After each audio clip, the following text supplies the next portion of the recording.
How to switch between windows or applications on your MacBook. It is very simple. I'm going to tell you a few tricks. Let's say I have all these applications open and I want to toggle between them. What can you do? One thing you can do is take 3 fingers on your touchpad and swipe up.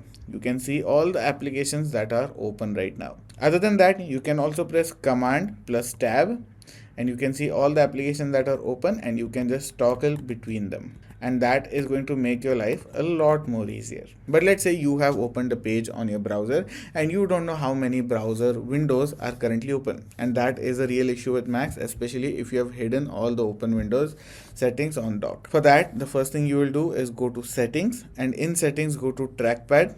In trackpad we have app expose, and I have personally set it down to swipe down with 3 fingers so that I have app expose. Now how does this work? Here you can see I have only one window of Safari. If I swipe down with 3 fingers on my touchpad, you can see I actually have 2 separate windows that are open. Now if I want to switch between these windows, I can actually make one window bigger.